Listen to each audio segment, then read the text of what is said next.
आइए आज हमारे पब्लिक आयुर्वेद चैनल में आप सभी का स्वागत है। और आज हम ये जानेंगे कि आयुर्वेद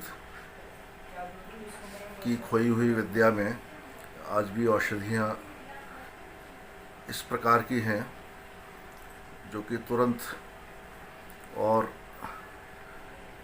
दर्द जो कि भयंकर है, हड्डियों के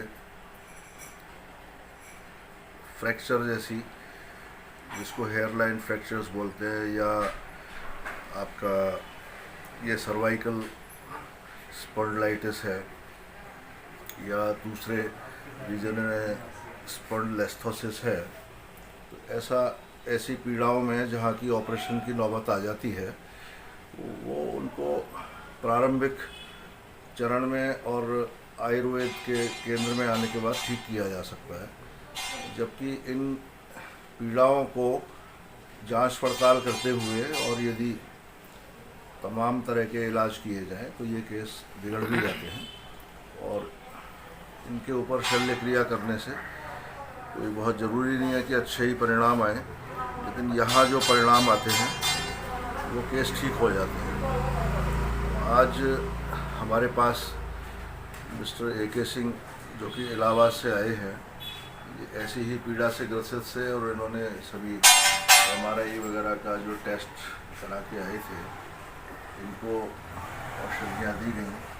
तो इनको सैक्रम और नंबर 4 का जो वर्टिब्रा है उसके बीच में स्पॉन्डिलोलिस्थोसिस, और जो कुछ है जो वहाँ का स्ट्रक्चर है वो डैमेज रहा। इनको सर्जरी की सलाह दी गई, और लेकिन इन्होंने सर्जरी को प्रेफर ना करके आयुर्वेद के हमारे केंद्र में आप आइए, पहले इनकी पीड़ा जाने और इनको जो उपचार दिया है उससे क्या लाभ हुआ, फिर उपचार की प्रक्रिया के विषय में हम आपको बताते हैं। नमस्कार, मेरा नाम ए के सिंह है। मैं इलाहाबाद में रहता हूँ। आज से 6 महीने पहले जब भी मैं ऑफिस में अपनी सीट पर बैठ कर के काम करता था तो जो मेरे दोनों हिप्स में पेन शुरू हो जाता था। उसके बाद से मैंने आर्थोपेडिशियन को दिखाया तो उन्होंने मुझे एक्सरे करने की सलाह दी। एक्सरे के देखने के बाद में उन्होंने मुझे लगभग 20 दिन की दवाइयाँ दी, तो मैंने उसको यूज़ किया। उसके बाद मुझे कोई आराम नहीं मिला। मैं पुनः डॉक्टर के पास गया तो उन्होंने फिर से मुझे कहा MRI करा करके आइए। MRI में पता चला कि L4 और S1 के बीच में कुछ दिक्कत है और डिस्क बल्ज ऐसा बताया, और मुझे ये भी कहा गया कि आपको जो है ऑपरेशन कराना पड़ेगा। मैंने डॉक्टर साहब से बोला कि मुझे ऑपरेशन मैं अभी नहीं कराना चाहता हूँ। उन्होंने बोला ठीक है, आप 6 महीने तक दवाइयाँ खाइए और फिजियोथेरेपी कराइए, उसके बाद देखेंगे।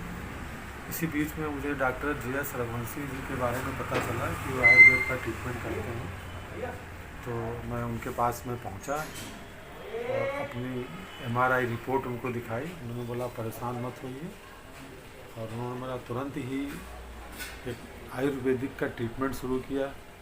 उसमें मेरे बैक पर कुछ आयल वगैरह मसाज किया, और उसको मसाज करने के बाद में कुछ एक्सरसाइज कराई, और जो मैं पीड़ा का अनुभव कर रहा था वो मुझे लगा ऐसे कि 10 मिनट के अंदर ही वो धीरे धीरे पीड़ा कम हो गई। और उसके बाद में मेरे को उन्होंने एक जो है कुछ लिक्विड था जो कि गर्म पानी में 3 या 4 बूंद 3 बार दिन में उसको यूज़ करना था, और एक कैप्सूल था। और क्योंकि मेरा पहला ही दिन है और उसको मैंने यूज़ किया, उससे मुझे इतना ज़्यादा फ़ायदा हुआ क्योंकि मुझे पिछले 6 महीनों में नहीं हो पा रहा था। तो मैं डॉक्टर साहब का अत्यंत आभारी हूँ कि उनकी सिर्फ 1 दिन की डोज से ही मुझे जो 6 महीने से पीड़ा हो रही थी उसमें इतना आराम मिला। उसके बाद से उन्होंने मुझे उसको एक जड़ से ख़त्म करने के लिए 30 दिन का टैबलेट और लिक्विड और साथ में एक आयल मसाज करने के लिए दिया है। और मुझे लगता है कि अगर मुझे 1 दिन में इतना आराम मिला है तो 30 दिन में शायद ये जड़ से ख़त्म हो जाए और मुझे ऑपरेशन की आवश्यकता ही ना पड़े। क्या कहना है सर आपको इस हम बारे आपको में? बताते हैं कि एक दिन में जो ट्रीटमेंट दिया गया है, तो इनकी जो अस्थियां हैं जिसको बोनी केस बोलते हैं, हमारे पूरे शरीर में 206 अस्थियां होती हैं, हड्डियाँ होती हैं। इनका जो क्रम है, जो क्रम यदि कहीं गड़बड़ा जाता है तो जिस प्रकार से एक अलाइनमेंट ऑर्डर होता है, तो पूरे शरीर की अलाइनिटी है उसमें थोड़ा सा डिफेक्ट या डेविएशन आ जाता है। उसके कारण से स्पाइन के ऊपर जो पड़ने वाला प्रभाव है वो स्पाइन के अंदर कई जगह जो कि ऐसे ऐसे रखे होते हैं वर्टिब्रल कॉलम्स, तो उनकी जो डिस्क है वो प्रोलैप्स हो जाती है, बल्ज हो जाती है, और उसमें जो नाड़ियाँ निकलती हैं तो प्रेशर होने के कारण वो जहाँ डिस्ट्रीब्यूशन है बड़ा भारी पेन होता है।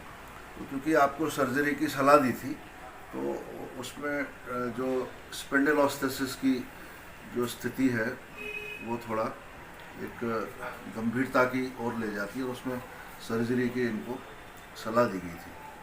क्योंकि आपने ये जाना कि यहाँ ट्यूमर्स हैं बड़े बड़े और केसेस हैं बिना सर्जरी के ठीक होते रहे हैं, और इनमें हम अपनी खुद की हाथ से बना के डोजेज है वो देते हैं।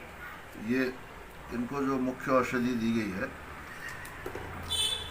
ये एक बनाए हुए ऑयल है, इससे खास तरीके से कुछ मसाज करते हुए इनकी अस्थियों का जो क्रम है उसको निचले सिरे से ठीक किया गया है। निचले सिरे से आप जानेंगे कि सो पैरों का जो अंगूठा है वहाँ से लेके ऊपर तक। दूसरा ये कैप्सूल है जो कि हाथ से ही बनाया गया है, हाथ से भरा गया है, हैंडमेड है, और ये हम लोगों को सिखा रहे हैं क्योंकि और इसमें हमारी औषधियों में कहीं कोई केमिकल नहीं है, कोई स्टेरॉइड नहीं है, ये बिल्कुल ही निरापद हैं और प्राकृतिक हैं।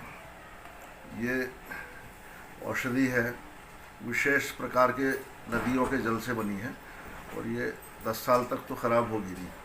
तो ये जो कहा जाता है कि 3 साल में एक्सपायरी डेट डालिए, तो मैं पूरी तरह से इसके अगेंस्ट हूँ। कोई ज़रूरी नहीं है कि हर औषधि 3 साल में ख़राब हो रही है। आयुर्वेद की औषधियाँ तो भस्म और जो आसव हैं, भस्म अगर 100 साल पुरानी है तो और ज़्यादा अच्छी हो जाएगी।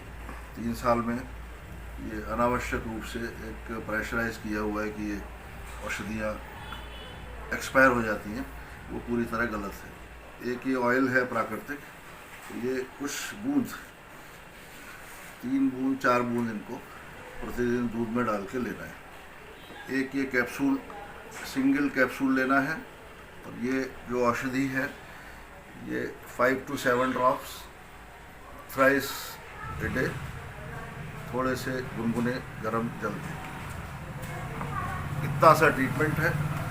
फिर इनकी कुछ हमने बहुत लाइट एक्सरसाइज बताई है जिसमें कि 1 मिनट का भी मुश्किल से 1 मिनट का समय लगता है, जो प्रातःकाल उठ के करनी है।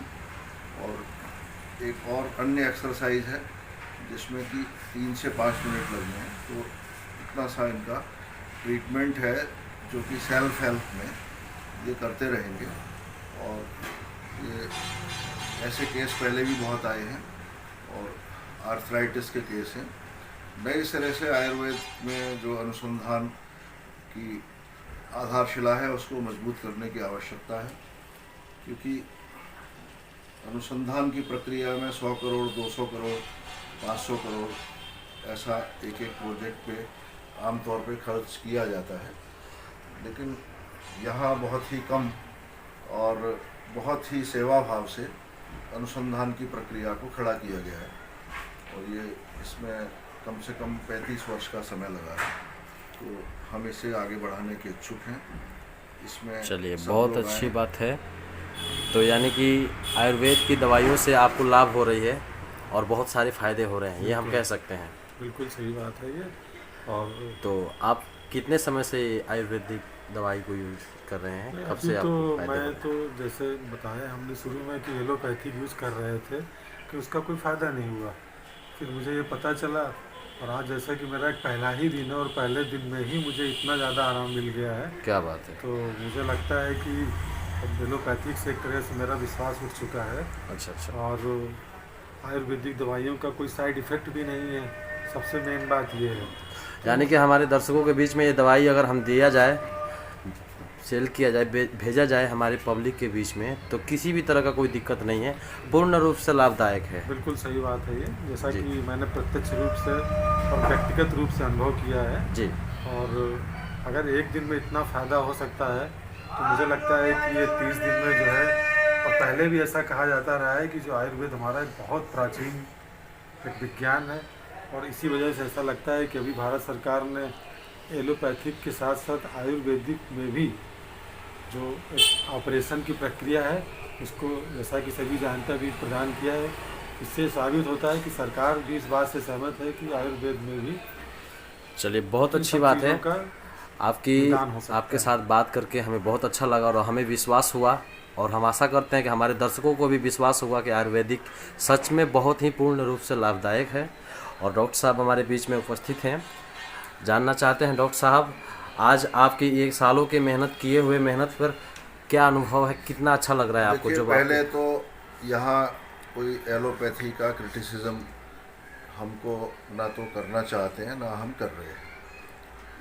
एलोपैथी मात्र जो केमिकल ओरिजिन की औषधियाँ हैं उनका उसमें ज़्यादा इस्तेमाल किया है, और वो जिस प्रकार की डेमोग्राफी रही है, जिस प्रकार की कंट्री प्लानिंग रही है, जैसा रहन सहन रहा है, उसके अंदर वो वैसा ही परिवेश, तो वैसी औषधियाँ उसमें लागू करना एक मजबूरी रही है।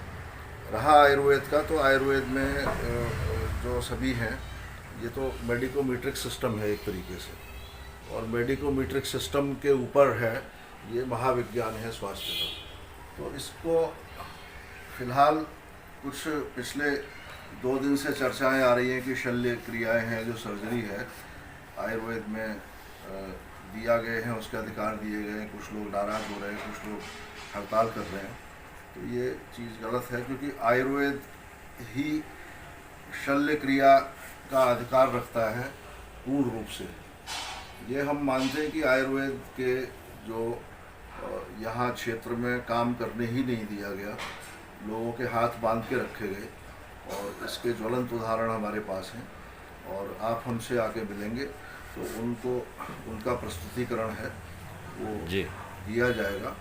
और शल्य क्रिया भी यहीं से सीखी लोगों ने। लेकिन आज की जो बात थी कि ये जो अभी जो कलाएँ हैं, आर्ट ऑफ मेडिसिन है, जी वो अभी बहुत बाकी है।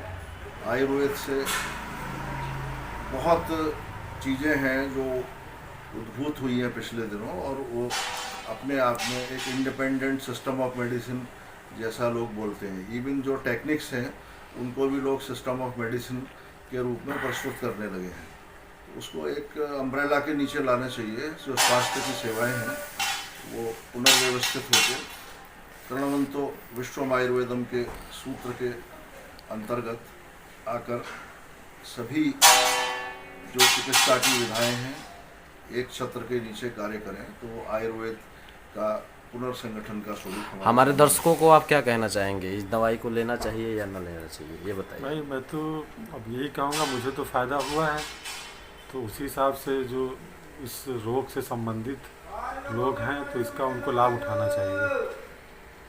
चलिए, बहुत बहुत धन्यवाद आपको हमारे कार्यक्रम में जुड़ने के लिए। धन्यवाद। डॉक्टर साहब, आपकी भी बहुत बहुत धन्यवाद, जो हमारे दर्शकों के बीच में आप अपने अनुभव बताएं, और आपकी इस बीमारी से क्या मुक्ति मिली है आयुर्वेदिक से।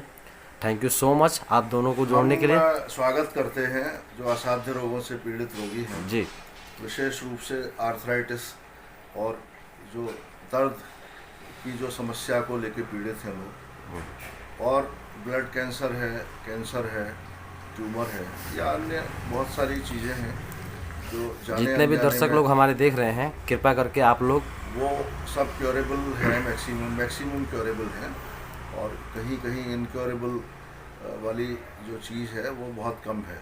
तो जितना इनक्योरेबल बता रहा है वो ज़्यादा क्योरेबल है, और जितने रेशियो को बता रहे हैं जो केस ठीक नहीं होने वाले हैं वो सब ठीक हो जाएंगे, और ठीक होने वाले से अलग रह जाते हैं वो शायद एक आधा केस ना ठीक हो, तो 99% जी जी कह सकते हैं, बाकी का 99% तो आपकी कोशिश है ही है, बाकी 1% भगवान के ऊपर है, ईश्वर क्या चाहते हैं। Thank you so much, very much.